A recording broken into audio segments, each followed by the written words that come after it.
and welcome to Lotus Chat, where we are empowering women collectively. And what Lotus Chat means to me is where I get to express what my pain points are and talk about where my progress begins and where I get to pivot. What about you, Jen? Well, Lotus Chat, what it means to me is a chance to express who I am and all of my freedom and authenticity so I can empower other women to do the same. What about you, Zian? I love it. Lotus Chat, for me, it means that we're all different. We're all different lotus flowers, and we get to flow together with all the other flowers, yet focus on the sun, focus on the glimmer of hope in front of us. What about you, Laura? That's great, Zian. For me, Lotus Chat represents an opportunity for me to be my authentic self, to find what it is that I want to do in my life, where I want to go, and a safe place to talk to other women about their journeys so that I can plan mine as well. That's beautiful, Laura.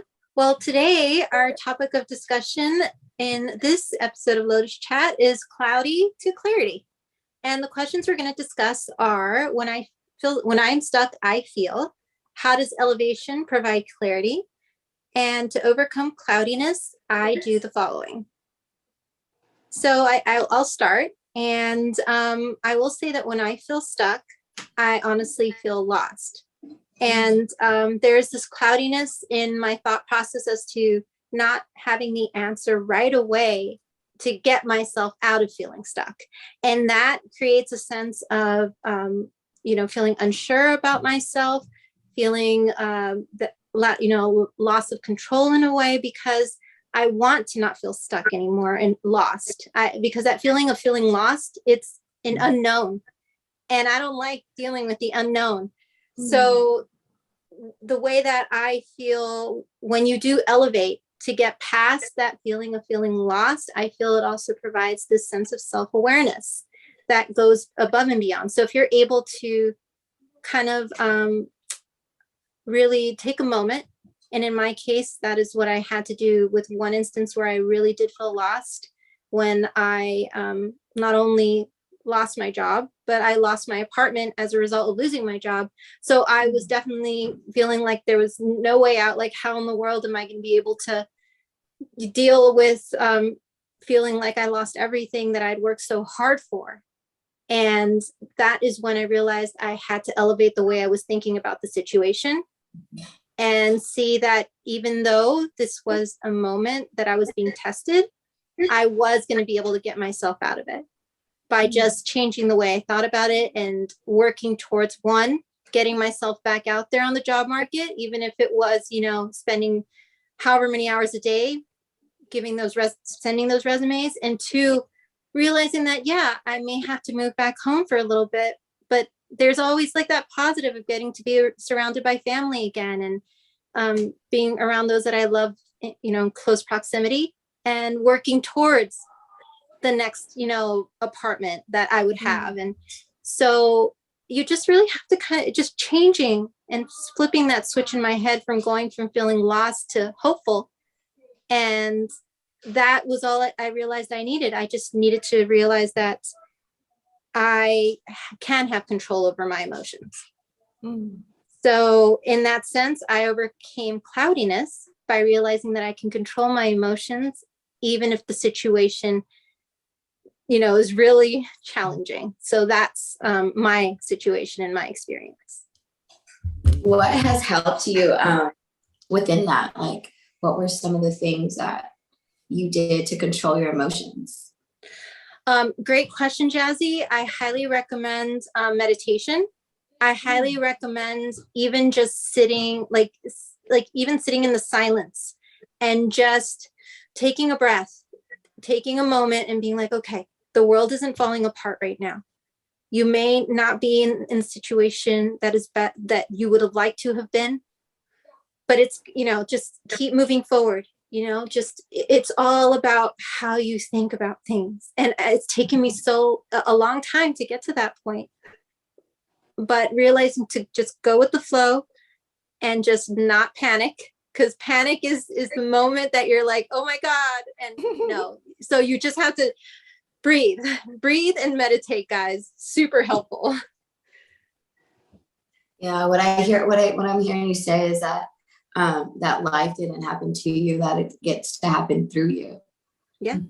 I really like how you have created that shift in being able to regain what you wanted to do to clear out all that was unneeded and settle into your center.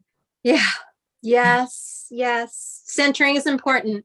And I recommend, especially for us women who try to do so many things at once, who feel like we have, who feel like if something falls apart, we're immediately sometimes we go into panic mode. Just take that moment to recenter. Even if it's just like a minute, just take that minute for yourself away from everything else. I love that. And what about you, Jazzy? What do you think? When I'm stuck, I definitely feel powerless, fatigued, scattered. I feel like I'm burnt out, like I've just had enough. I feel like when I'm stuck, I feel very essentially like powerless, my next my choice of elevation is to, okay, so the end goal is to create clarity. So for me, it is at least centering, as you said, going back into what's the next best feeling? What is it that I can control? I can't control my external environment, but I can definitely manage my internal state. So shifting that, okay, that this is whatever I'm experiencing now. If I continue to dwell on feeling stuck, then I create more stuckness. So if I shift my point of attraction to, well, I can, and create possibility and open myself to that, okay, there's infinite possibilities. Now I get to choose the energy that I want to continue creating the momentum for. So if it's progress, if it's feeling better about what I'm doing or where I'm going, then it's constantly choosing the next feeling for me. Like, what am I reaching for? This is going to make me feel accomplished. This is going to make me feel healthy. I'll feel nourished.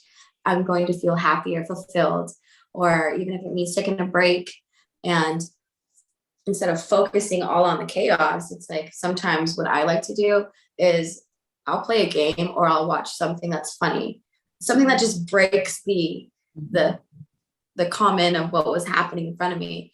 And then I can like reassess and readjust. So those are some ways that I overcome the cloudiness, is shifting my mind and also shifting the environment a bit and just allowing myself to surrender. That one's the big one. That one's truly a test. I find it to be very useful these days. What about you, Zian?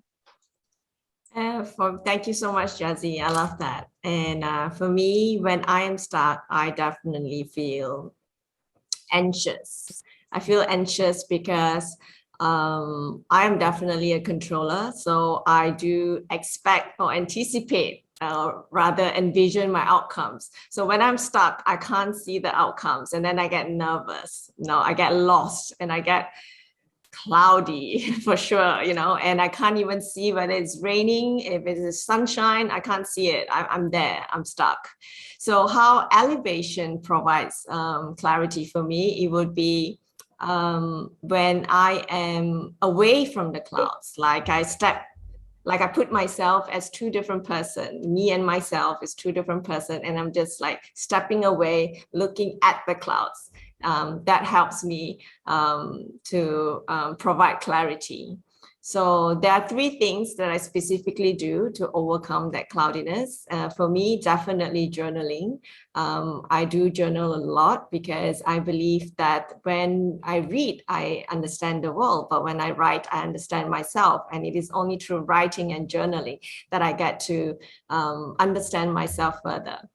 The second thing that I do, which is also a very huge part of my routine, is I do a lot of fitness and exercise, and it's not long because it's not sustainable for me. So I do very short exercise, and I let my hormones work for me. So that's the second thing that I do to overcome cloudiness. The third thing that I do, which I totally agree with Jen, is breathing. Being a controller, I don't breathe very well. I breathe really fast because everything is chop, chop, chop, right? But I realize when I actually take time to do deep breathing and very intentional deep breathing, it really helps to kind of blow that cloudiness away from me. And what about you, Laura? That was great, Zian. Thank you. When I'm stuck, I feel like I'm blindfolded in a dark room and I'm holding against the wall, trying to feel where I am and where I'm going. And then I either want to give up or I get anxious, like you mentioned, Zian, and it just depends. It's a very horrible feeling because you don't know where you're going. You don't know what to do. And that's what happened to me. I had a transition in my life where I changed jobs and it did not work out with a partner that I had. And so I just felt like life, I didn't know where to go. The life I had orchestrated wasn't happening the way that I thought it should. And so I felt like that blind person. For me, elevation can be one of two things. The first thing is elevation can be short steps that I learned on my own. It can be reading about higher level living. For me, it can be talking to other people and friends and just laughing.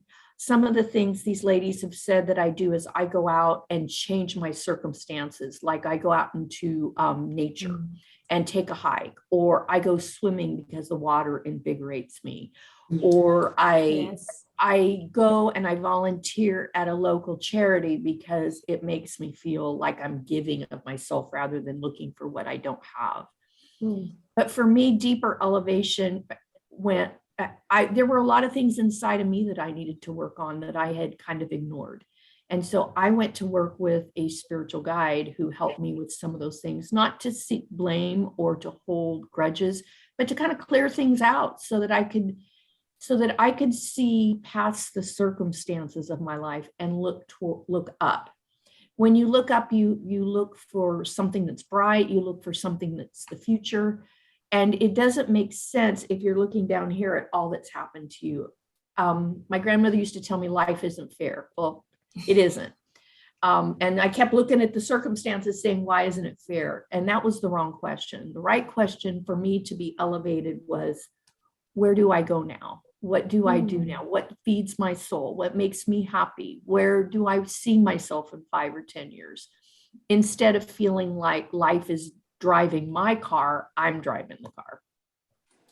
So for me, that is what I do. And so it's kind of a two-pronged approach. The short term, but also I did some deep diving inside, and that helped so much to kind of refocus on, instead of what was, what is, and what's going to be. I love that. With that, what opened up for me when you shared that was, and I feel like you ladies would agree with this, is looking at what we're grateful for. So, and allowing that to expand. Yeah. And for me, Jazzy, thank you for bringing that up. That's something I had to learn too. I had to learn to be grateful for what is. I never thought I would be happy being single, and I'm very happy. I'm very happy with the life that I have. I'm blessed, but I kept thinking I had to have someone in my life or I wasn't going to be happy. Does that mean that I want to be single the rest of my life? Probably not, but it's about our circumstances where we are today. And that's what I had to learn. Yeah. And you can't do that. You can't shift the power to a person or a thing. Right.